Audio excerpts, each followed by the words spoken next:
Early this morning, Melbourne time, the Australian-born Mary Donaldson became Queen of Denmark as her husband Frederik replaced his mother to become King Frederik X. They sealed it with a kiss in front of a crowd estimated 100,000. The King got quite emotional, wiped away a tear, and he promised Danes to do what kings should do: unite. At blive en samlende konge er i morgen.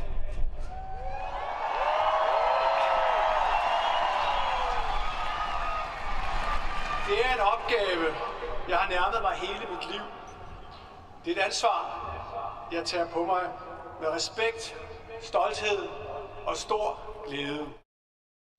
I see many Australians, especially Tasmanians, loving the idea that even one of us can rise to royalty. Good luck to her. Good on her.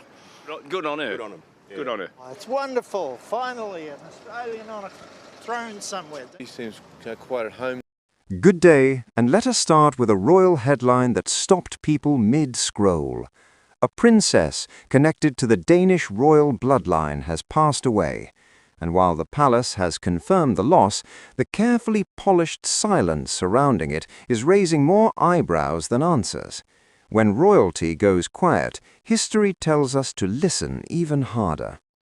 Before we dive deeper, if you enjoy royal news that cuts through the ceremony and gets straight to the substance, subscribe to Royal News Daily and click the notifications bell. That way you are always ahead of the palace press releases. Now here is why this story matters. Princess Irene of Greece and Denmark lived largely away from the modern spotlight, but make no mistake, her name carries weight.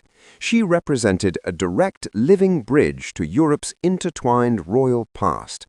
When someone like that passes, it is not just a personal loss, it is a symbolic one.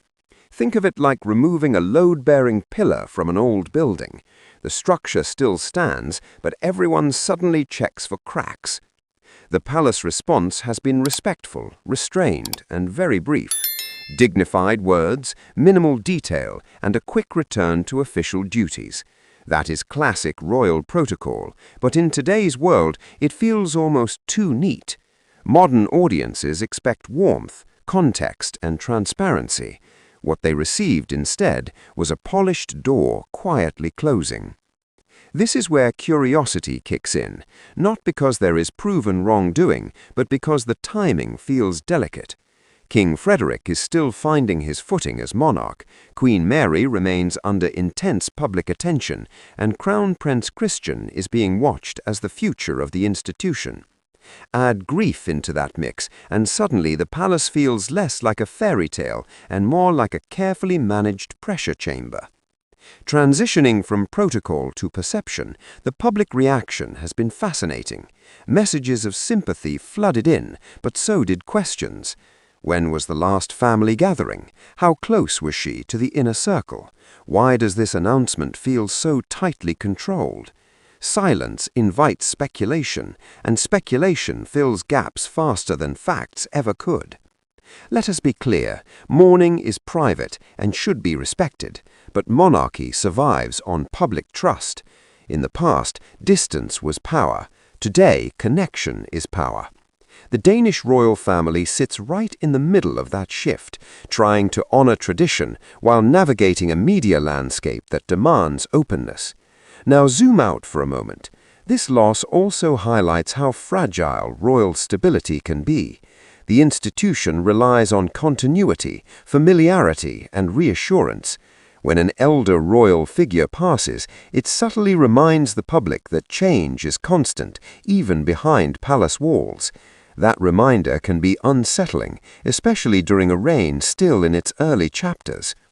Here's the irony. The palace likely intended to minimize disruption by keeping things quiet. Instead, the restraint has amplified attention. It's like whispering in a silent room. Every word echoes louder than expected. As for King Frederik, moments like this test leadership in ways no ceremony ever could. Calm in the face of loss projects strength, but too much composure can read as distance. Striking that balance is one of the hardest parts of wearing the crown, and the public is watching closely. Queen Mary's role cannot be overlooked either. Often seen as the emotional connector between the monarchy and the people, any shift in her public presence becomes instantly noticeable.